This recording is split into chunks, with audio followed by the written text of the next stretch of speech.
Amigas, amigos, bienvenidos a Galería VIP. Está con nosotros Gustavo Ugalde de World Vision México. Muchas gracias por estar aquí con nosotros. Gracias a ti por la invitación.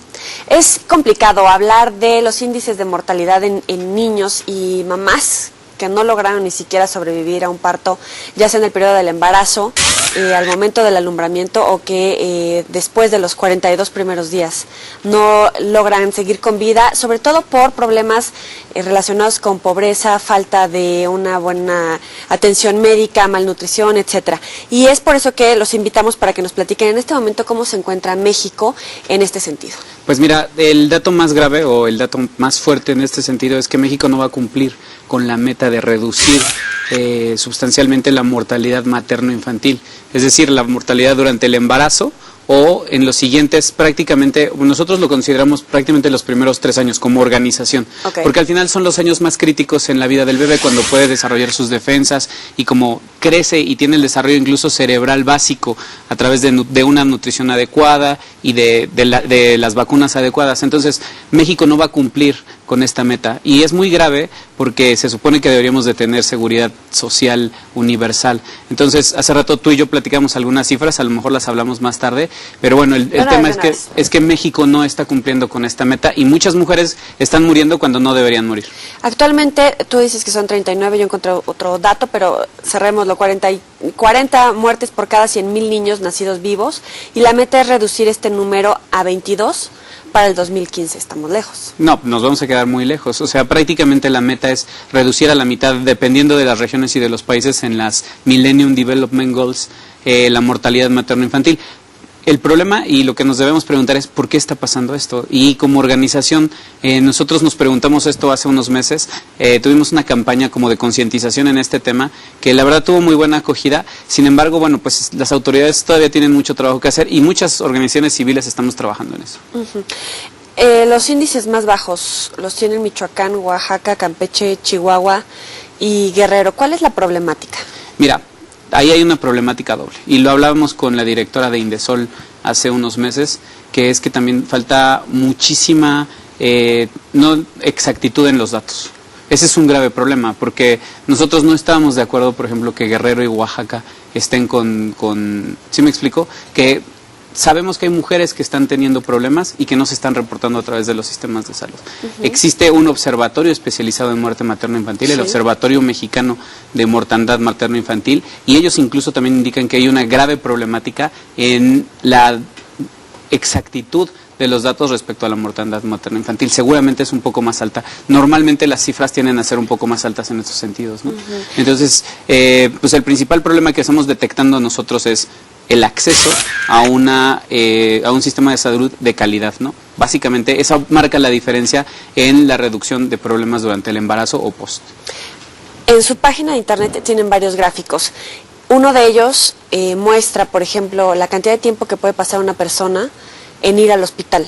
Hay un dato de 2 horas y media para llegar al hospital para una consulta, para una emergencia, para dar a luz, etcétera, más el costo del traslado, que puede ir de 60 pesos por la mañana a 300 pesos en un taxi por la noche, sin contar la inseguridad que puede surgir en este trayecto. Es un tema importante. No, o sea, para ponerte un ejemplo, tomamos nosotros una medida en la Sierra de Songolica, en Veracruz, municipio de Tehuipango.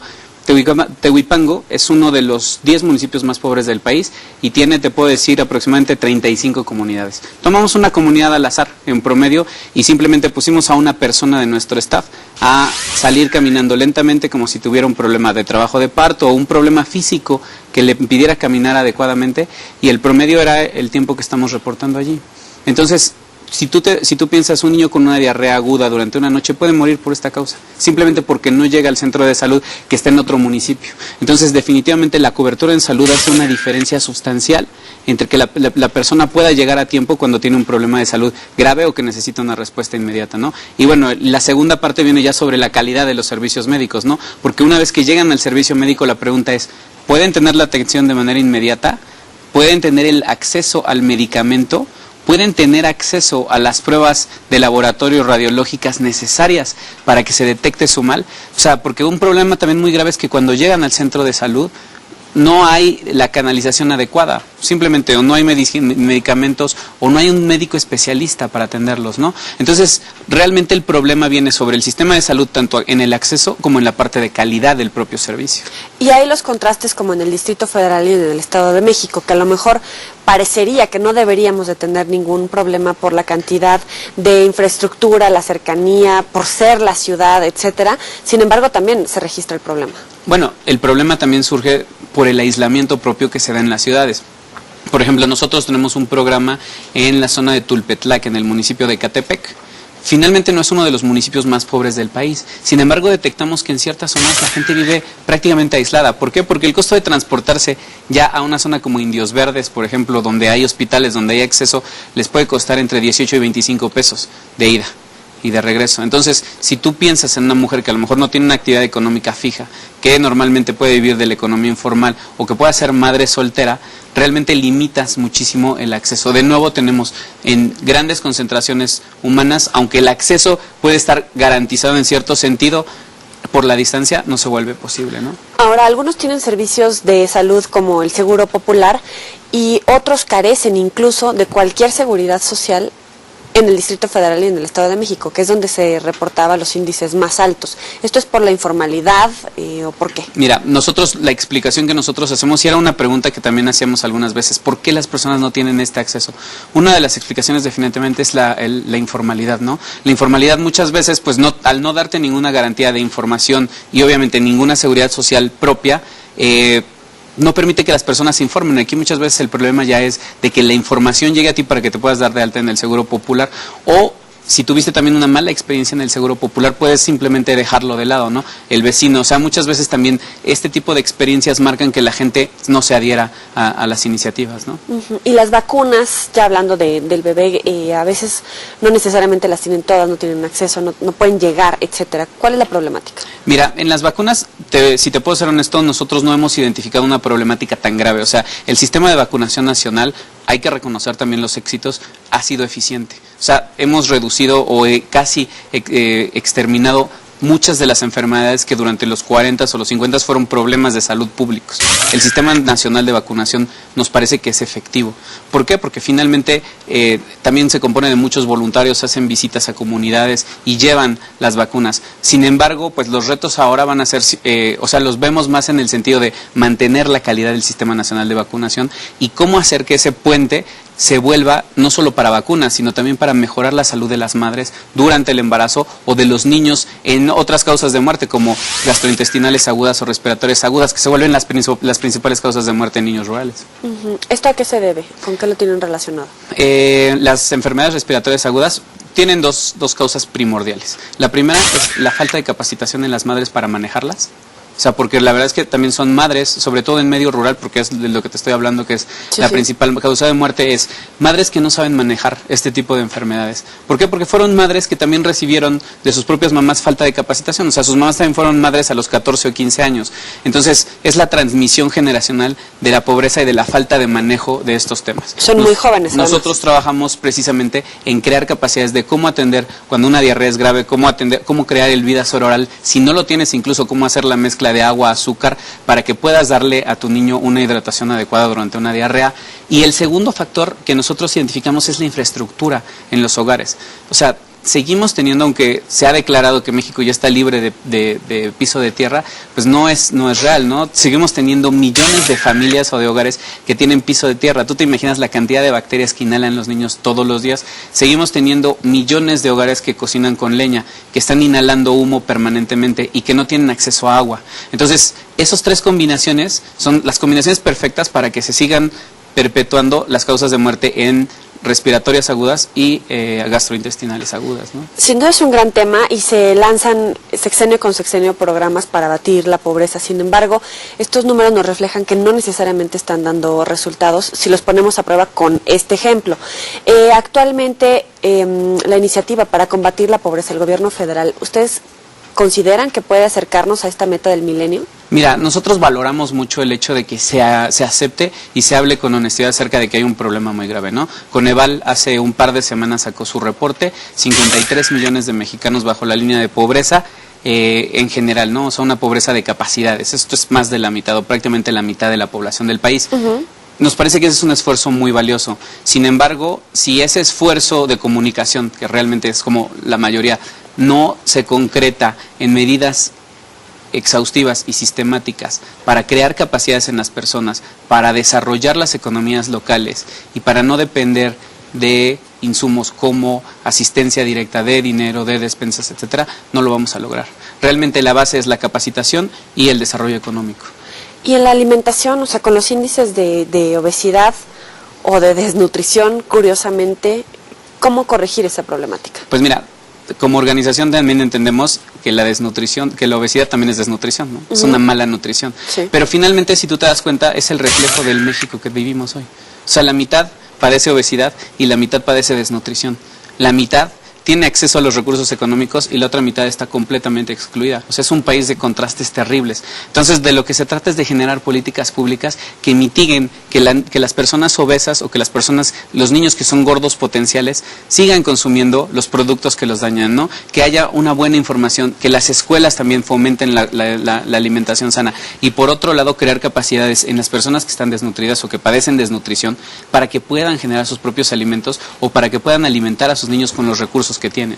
¿Es suficiente los programas para no permitir la venta de comida chatarra en las escuelas? Pues yo creo que tú te das cuenta, sal a la calle y ves el número de niños que están con... No, o sea, no tengo ahorita en este momento la cifra exacta de los niños que padecen obesidad, pero me parece que no está funcionando, no es suficiente. Y el acceso además, por ejemplo, a los refrescos, ¿no? Que es, la verdad, muy contrastante porque de repente lo ves en la canasta básica. A lo mejor pueden dejar de comer algún alimento, de tomar leche, no sé, algunas cosas más sanas que incluso podríamos decir que son necesarias y desaparecen, pero también tiene que ver con un tema de educación de la gente y del acceso o cómo repartir el poco dinero que te llega. Claro, y no sé si tú no te has dado cuenta, ahora con las redes sociales hay campañas de concientización muy interesantes en países desarrollados donde te ponen la botella de refresco y físicamente cuántas cucharadas de azúcar lleva. Cuando tú te das cuenta de la cantidad de azúcar que estás ingiriendo es cuando haces conciencia, porque al final el hecho de que solo aparezca la información en una etiqueta y el número de calorías, la verdad es que no le dice nada a la mayoría de la población. O sea, necesitamos campañas mucho más agresivas o limitar hasta cierto punto el acceso a estos productos en lugares como las escuelas, ¿no? Que fomenten totalmente que bebamos agua a la hora de la comida, por ejemplo, que es un cambio cultural ya en el mexicano. Somos el único país que consume refresco a la hora de la comida todos los días. ¿Por qué no tomar simplemente agua? O sea, es un cambio cultural, pero es un cambio que es posible con educación. ¿Ustedes se han acercado a las autoridades de salud para explicar, por ejemplo, este tipo de problemáticas? Porque a lo mejor no permiten la venta de cigarros a menores o de alcohol cerca de las escuelas, etcétera. Sin embargo, este es un problema de salud pública que podría ser fácilmente solucionable sí se combate desde ese punto. No, definitivamente es una iniciativa. Mira, ahorita no tenemos una campaña específica porque obviamente también tenemos que centrar nuestras baterías en temas específicos y nos centramos en el tema de la mortandad infantil. Tenemos una política muy específica sobre el tema de nutrición. Sin embargo, en el tema de obesidad, bueno, sabemos que hay otras organizaciones que están haciendo un excelente trabajo y por supuesto, si en algún momento requieren nuestro apoyo, nos vamos a unir. Muy bien, ustedes tienen más información a través de la página de internet, Facebook, Twitter, ¿dónde la pueden consultar? Mira, la página principal para que puedan ver la información de la organización es www.patrocinaunahistoria.org. Es nuestro portal principal. A partir de ahí ya se puede ir al home, se pueden ver todas las estadísticas y todo el trabajo que estamos realizando. Ahorita regresamos para platicarles en qué consiste Patrocina una Historia. No le cambien.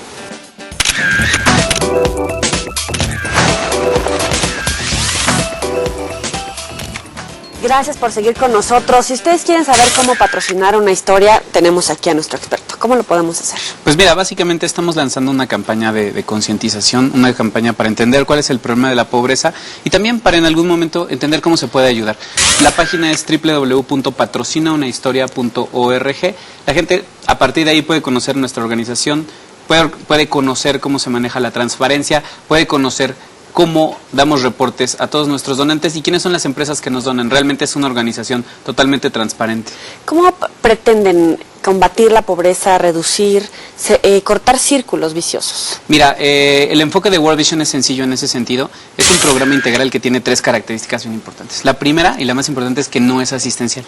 No llegamos regalando despensas, comida, ropa, porque ese enfoque pues solo genera dependencia de la gente, ¿no? Cuando se nos acaba el dinero, ¿qué hace la gente en el campo? La segunda característica es que es en el largo plazo. No sé, si pensamos a lo mejor en tu caso, ¿cuánto te tardaste tú educándote para poder llegar ahorita a ser una periodista que está hablando de estos temas? 15 años, 20 años. Nuestro enfoque es quedarnos en la comunidad, trabajar con staff que vive y trabaja en la comunidad entre 15 y 20 años precisamente, porque ya la experiencia de World Vision en el mundo es que ese es el tiempo para que se pueda alcanzar un nivel de sostenibilidad. Y la tercera característica es precisamente que está insertado en la comunidad.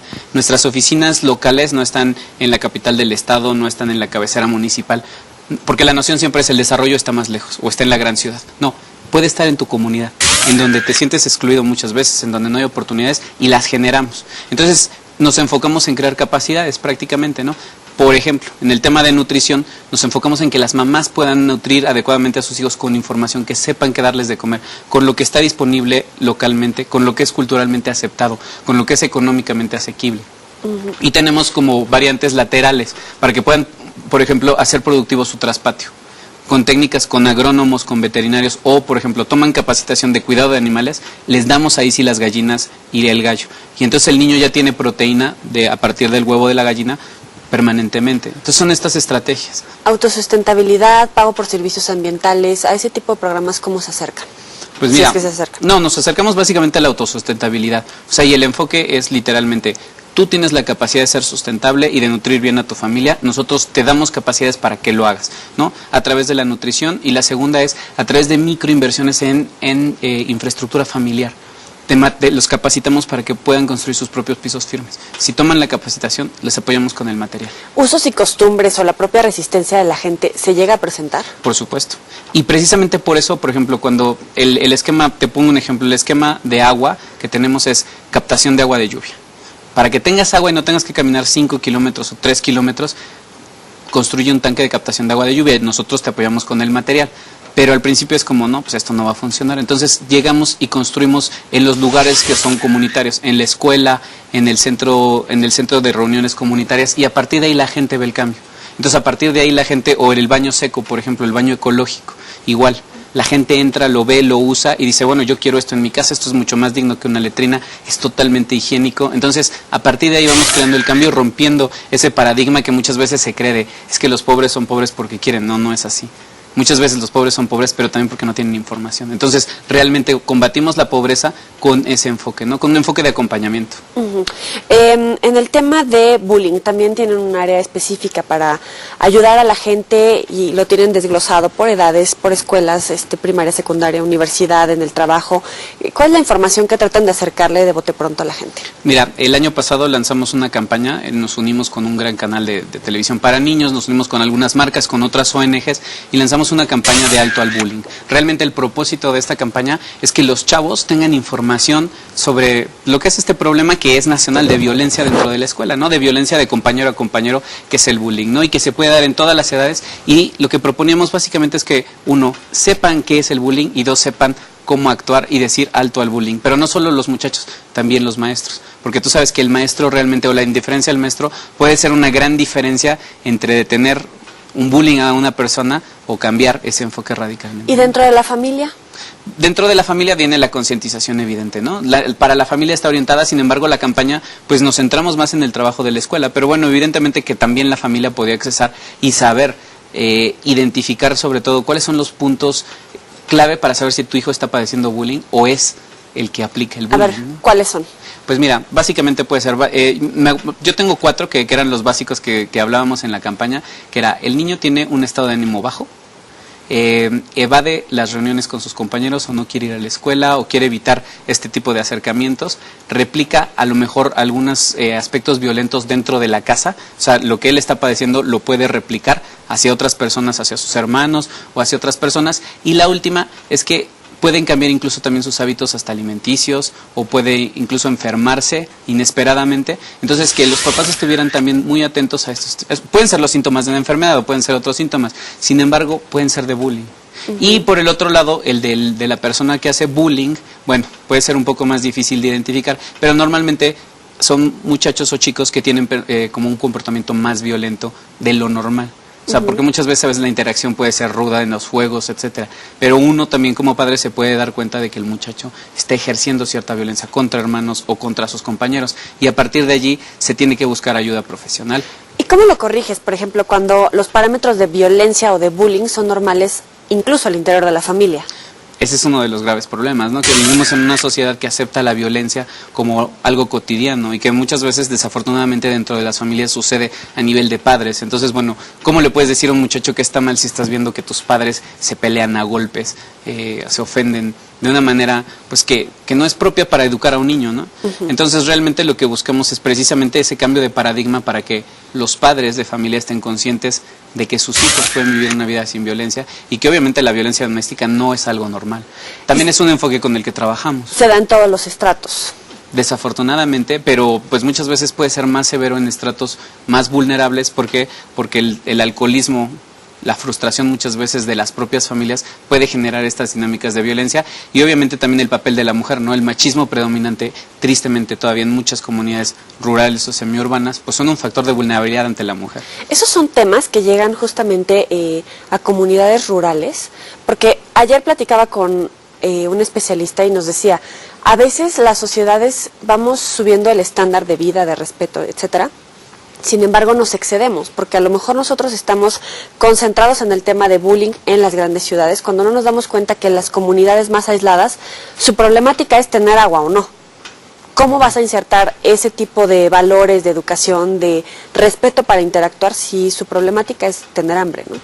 Sí, digo, finalmente el modelo de World Vision con el que respondemos es integral, o sea, no solo considera la nutrición, la salud, la educación, sino los derechos humanos y el desarrollo económico. O sea, es un enfoque realmente integral, porque si no trabajas por todos los frentes, nosotros partimos del tema de que si solo trabajáramos en el tema de agua, pero siguen teniendo un problema de nutrición, de nada sirve que llevemos el agua. O sea, tenemos que trabajar todos los frentes. Y uno de los frentes es derechos humanos, ¿no? Muchísimas mujeres en México padecen violencia familiar y nosotros en las reuniones con grupos comunitarios marcamos este enfoque. La violencia no es algo normal, no es algo aceptable y es algo que tiene solución. Entonces, pero también capacitamos a los hombres, ¿no? Desafortunadamente el hombre en campo vive una dinámica mucho más alta de migración o de salida a trabajar a otro lugar, ¿no? Muchas veces es el ausente y la mujer es la que mueve el desarrollo comunitario en muchos casos. Ahora, háblanos de World Vision, en este caso México.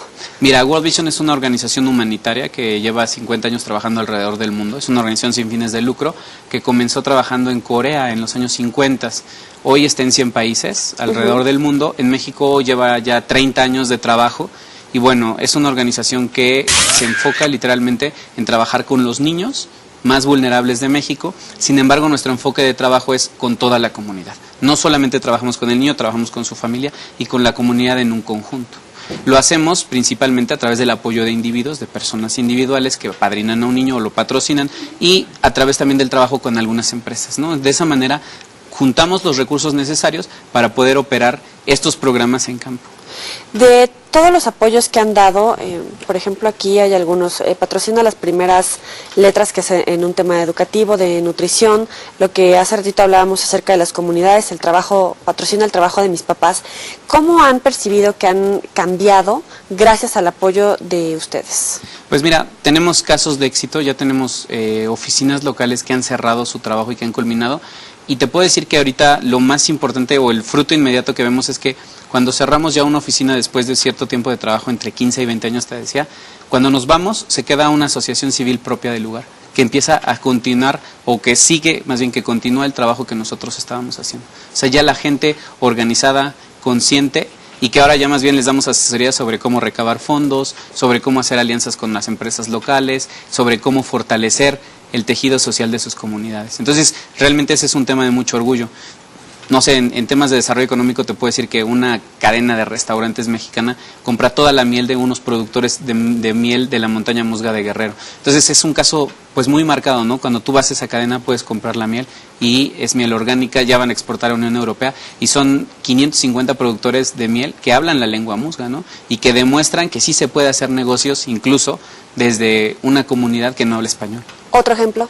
Pues mira, tenemos productores de granola muy exitosos que venden ahora sus productos a restaurantes gourmet. Eso ya es, digamos, como el tope de la cadena, ¿no? Ya son familias que han superado las etapas de nutrición, de salud, de educación y que, bueno, ya están siendo económicamente exitosos en el término de la comunidad. No te puedo decir son millonarios, pero son familias que ya tienen que brindarle a sus hijos darle los servicios más básicos, ¿no? Tenemos productores de granola, tenemos productores de mole, tenemos productores de tilapia, que es como mojarra, sí, en la Mazateca de Oaxaca.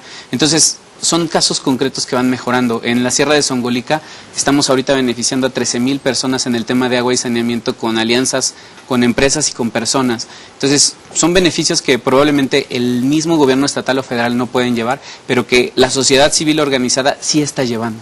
Gustavo, finalmente, el tema de la inseguridad, ¿cómo está afectando a estas comunidades con ese tipo de problemáticas? Mira, los afecta de dos formas. La principal es que los jóvenes hayan en el crimen o en el narcotráfico específicamente una salida clara a un problema económico de las familias, ¿no? A un país que no les ofrece oportunidades de educación ni de empleo. Entonces, la aspiración de muchas personas, tristemente, es yo quiero ser narco. Y eso no solo pasa en la ciudad, pasa más marcado en esas zonas. La segunda es que las zonas donde trabajamos son más de tránsito que de crecimiento. Afortunadamente no hemos tenido problemas graves con violencia o con crimen organizado, pero definitivamente es un ambiente que permea a las comunidades y el miedo, ¿no? El miedo permanente que sucedió algo de este lado, que hubo un levantón en la carretera. Entonces, bueno, al final pues, sí genera un ambiente más negativo, ¿no? Muy bien, muchísimas gracias, Gustavo Ugalde, por estar aquí con nosotros. No, muchas gracias a ti y bueno, un saludo a tu público. Y ya saben, pueden buscar información en la página de Facebook, Twitter y patrocinaunahistoria.org. Gracias por acompañarnos, nos vemos a las 9 de la noche en Territorio. Pásenla.